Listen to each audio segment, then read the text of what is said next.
Yo, we're back with another video. Today we're talking about the hardest hitters in each division. But first, thank you to everyone. I mean, it's a lot of new people here, man. Crazy. Just last week I was at like 400, 300 subscribers. Now it's like 615. And so, man, I couldn't even pay attention at work today. I was just watching it climb up, bro. Just wait till I get monetized and I'm making about $14 a month on this YouTube channel, bro, my boss not gonna be able to tell me nothing. He's gonna be like, hey, did you finish that thing? I'm gonna be like, hey, slow down, buddy. Slow down, buddy. I'll finish it when I finish it. I'm watching YouTube right now. But anyways, man, hardest hitters in each division. We're gonna start at the flyweight. And honestly, it's kind of hard to find knockout artists in the chipmunk weight. But I got two. I got to narrow down to two. We got Amir Albazi and we got Kai France. Now, to be honest, I haven't watched any. Amir Albazi kind of looks like a chipmunk. To be honest, I haven't looked at much of Amir Albazi's fights. Doesn't he look like he looks like a chipmunk? And I was surprised. I looked at his latest knockout and it was pretty brutal. It was pretty freaking brutal. Goodness gracious. Yes, I don't know what he's eating over there. Probably, acorns, walnuts, stuff like that. But he's got a lot of power. But I gotta give it to Kai France just because he broke Garbrandt's glass chin. Golly. I mean, he did that. And then we got this knockout. This is really the reason why that's the reason right there. He had this guy playing hide and seek. That's why he's winning hardest hitter in the flyweight division for me, because he made this guy stand on his head and count to 30. All right, let's play hide and seek in a professional sports arena. So yeah, you put a grown man on his head like that, you're definitely the king of the flyweights in terms of hardest hitters. So that's why Kai France wins for the flyweights. Now, let's get into a real division, okay? Let's get into a real hard-hitting division. Now, I'm going to go straight up and just tell y'all like it is. He's the runner-up. I'm going to just tell y'all right now he's the runner-up. And y'all are probably going to be thinking, but Flying Squirrel. What about when he knocked out Aljo? And I'm going to say that's a great knockout. Sean O'Malley had an amazing knockout against Aljamain Sterling. Look at his feet up in the air, bro. His whole center of gravity is up by his head. That's crazy. You might as well have choke slammed him. You're going to say, what about the Aljo knockout? And I'm going to say, my rebuttal will be, what about Chito Vera 2? And what about Chris Moutinho? Because I remember him setting striking records in these fights. And just by definition, if you land, I got it written down. He landed 230 strikes against Chito Vera. He set a record, okay? And then he set another record against Chris Moutinho. It was like the highest strike differential, okay? If you make a striking record, you're not a heavy hitter. Am I crazy to say that? If you have a striking record in terms of volume, then you're just not a heavy hitter. And so I can't make him the hardest hitter in the division. Who I can give it to is the Asian Power Ranger, Song Yadong. Literally Asian Power Ranger. He's younger than me, but if you were to tell me, he played the Power Ranger in the 90s, I'd be like, oh, dude, for real? What? Oh! I'm gullible. When he starts fighting, I tell my wife to go to the other room because I get insecure. Dude, his back is like a straight up rhombus. But let's look at some of his bodies real quick. Oh, okay, that's a body. Yep. Let's look at another body. Oh, yep, that's a body. Okay, yeah, this guy, he's a dog. All right. He's a dog. I'm trying not to get copyrighted. That's why we got the little quick bodies. Let's look at the bodies again. Boop. Okay, yeah, that's a body. Let's look at it. Oh, yeah, that's a body. And the rhombus back muscles. I mean, this is the hardest hitter in the division. All right, you don't like it? Then come say it to my little flying squirrel face. Dang, that's kind of weird. That sounds kind of weird, don't it? All right, let's go next. Now, next. I'm going to piss people off with this pick. Featherweight. No, I don't think I will. I don't think I'm going to piss people off with this pick because I think it's very clear that it's between these two guys. Now, hardest hitter? Okay, the whole reason I made this video was because of Josh Emmett. And it's because I was on Instagram and I saw Papi Gio. He posted this video of him meeting Josh Emmett. I'll just put it right here. Boy, Josh Emmett, how hard do you hit people? He's been the more efficient. It's all about my boxing coach, man. I give a lot of credit to him. Hell yeah. That's crazy. Good time? I'm having a great time. I just met Josh Emmett. Okay, yeah, he straight up asked him, like, why do you hit so hard? And the dude, he's trying to play it off like, oh, you know, it's my boxing coach. I got to give it up to my boxing coach. Bro, it ain't no boxing coach, bro. All right?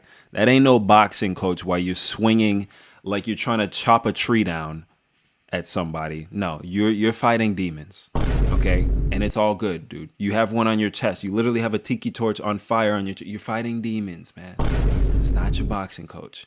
Somebody called you a leprechaun in high school in front of your crush and you just like internalized it, didn't go to therapy, started doing push-ups and never stopped. It's okay.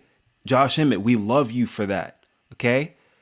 You probably took your shirt off at the pool one day and some girl said, ew, what's wrong with your ribs? You just packed up, left the pool party, went to the boxing gym and never left. And that's cool, dude. We love you for that. But don't be over here talking about, oh man, I just got to give it up to my boxing coach. Nah, bro. You fighting demons, dude. You're fighting demons, dude. And we love you for that. You're the honorable mention. Oh my. Look at this. Look at how hard he hits so hard. But he's the honorable mention. Ilia Topuria is the winner. And he's the winner because his technique's better. He hits just as hard. He has just as many knockouts. And when it's just when I watch Ilia Topuria knockouts, I just want to like lick my fingers. Pause. Look at dude, look at this. Oh, I know it's just editing, bro. I could watch this video a million times. I have this saved on Instagram. Look at it. Look at it. And then one more. Bro.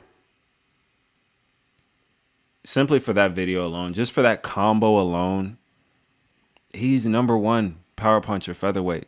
That's it. I don't care, bro. I don't care. Get in the comments. Get mad at me. All you South Africans who were mad at me for talking about Drickus, come here and get mad at me again, dude. Drive up my ratings, dude. So that I can mouth off to my boss when my YouTube gets monetized, so I can mouth off to him and be like, yeah, I don't even need the bonus because YouTube is paying me $14 right now.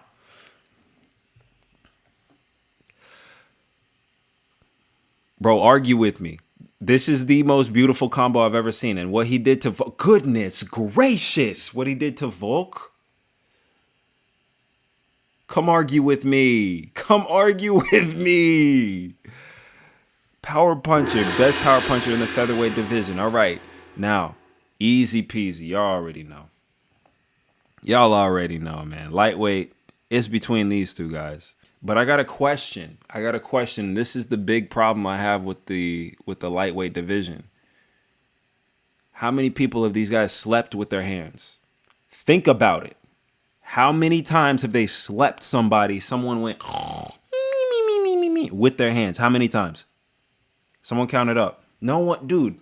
It's been too long. In the past 5 years, Poirier has slept Benoit Saint Denis and McGregor. Slept. I mean, asleep. Eyes rolling back in the head.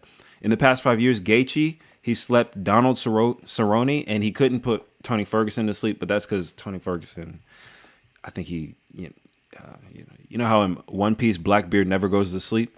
Yeah, I think Tony Ferguson got some of that. Anyways, it has to be between these two guys, but they don't like sleep people. Like Ilia Topuria sleeps people. Emmett sleeps. He sleeps people.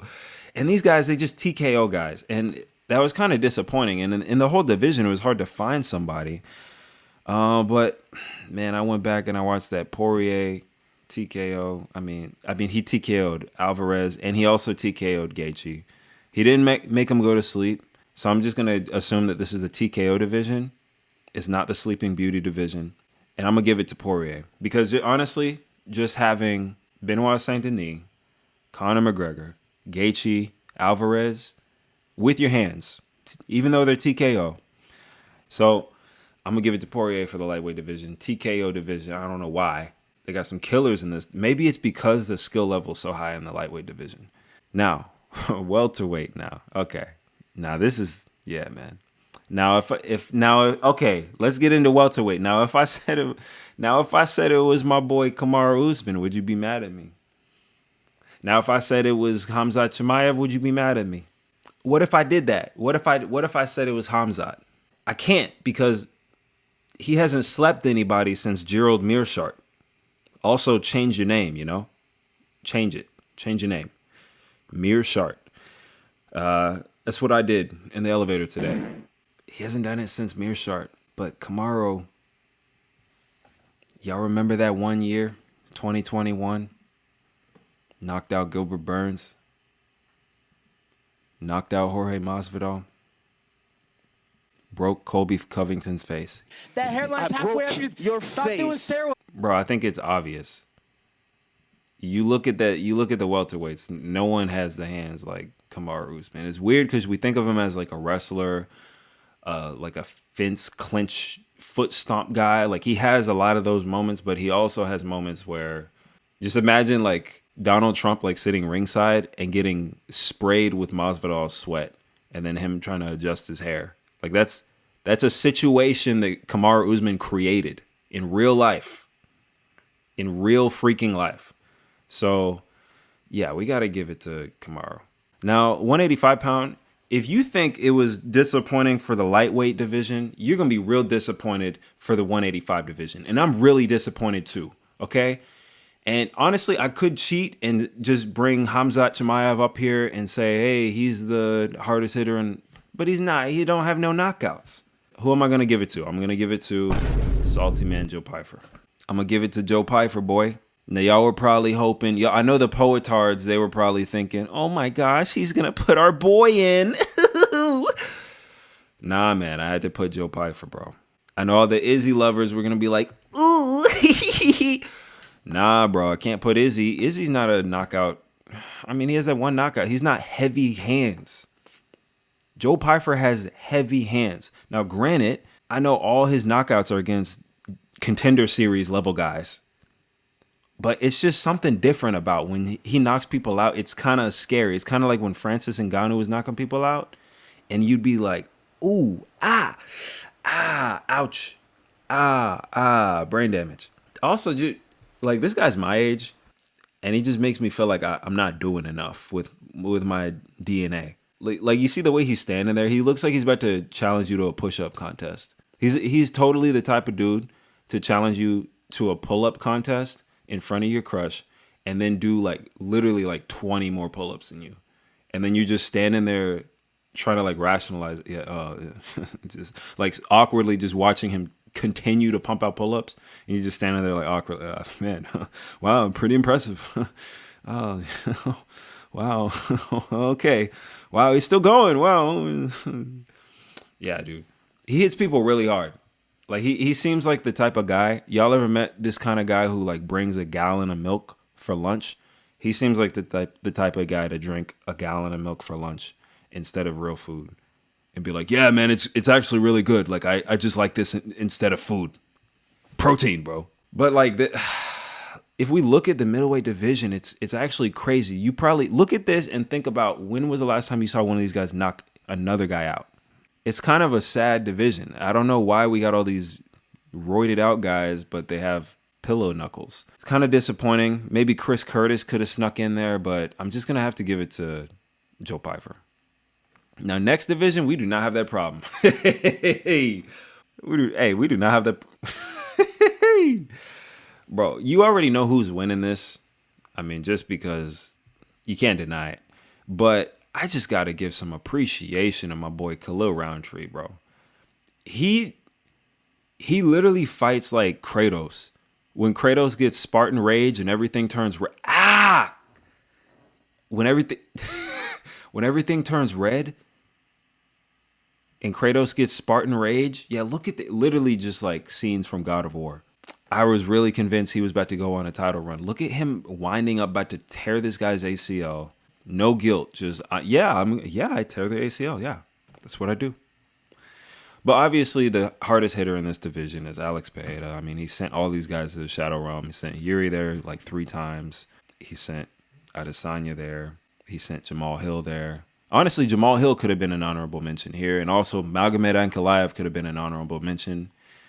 This division's honestly really stacked. Yuri, I didn't even get to talk about him. That spinning elbow. That's not really heavy hands, but we know he has heavy hands. He just knocked out Rokic. That's easy, bro. That's a layup. Here's another easy one.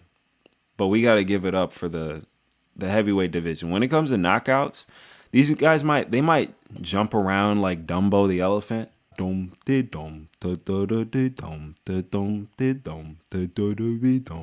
when they do lock up and lock in and get in that telephone booth, bro, when Tuivasa gets in the telephone booth, it's, he gets in it every fight.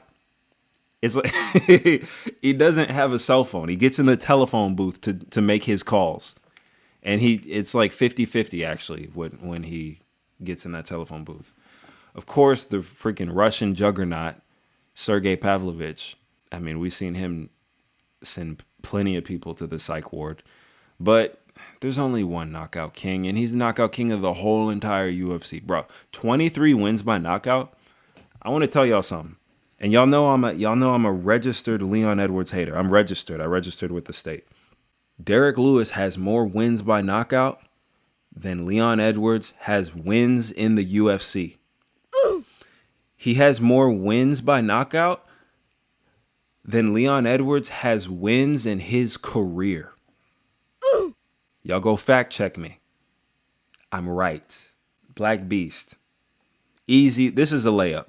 This was a layup. So what we got, man? Let's summarize it. No, we're not freaking summarizing it. This is my list of the hardest hitters in each division in the UFC. Let me know what you think. Once again, thanks for subscribing. This has been fun. But yeah, this flying squirrel, I'm out.